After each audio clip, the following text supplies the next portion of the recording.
দুইটা আম্মা পাঠাইছে। জানোই তো যে আম্মা কেমন করে তোমার কথা। একটু দিবা? কেন? দাও না। আমি যাই। হ্যাঁ আচ্ছা দাও। আমার বয়ফ্রেন্ডটা যদি জাভেদ ভাইয়ের মতো হতো। আমি আছি বিপদের মধ্যে, ঝামেলার মধ্যে, আর তুই ফাঁসানি করতে যাওয়ার সাথে। ও মা, তুমি একসাথে দুই নৌকা পা দিচ্ছ আর আমি কিছু বললেই দোষ। আপনি এখানে এসে কি করতেছেন? তোরাই ধরছো কেন? তুমি পাল্টাই গেছো। শুনো, আমার না এখন পড়তে বসতে হবে, অনেক পড়া আছে।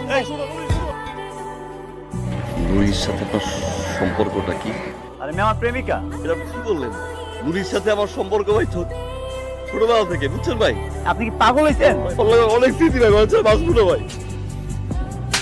আমি কবে বলছি আপনাকে আমি ভালোবাসি? আপনি শহরে আসেন, আমার গ্রামের মানুষ, এই জন্য আসেন, আমি সুন্দর করে দুটো কথা বলি, দেখা করি, তার মানে কি আমি আপনার ভালোবেসে ফেলছি? আপনি এগুলো ভেবে ফেলবেন? আপনি যদি নেক্সট টাইম আমার সামনে আসার চেষ্টা করছেন না, তো আপনার খবর আছে।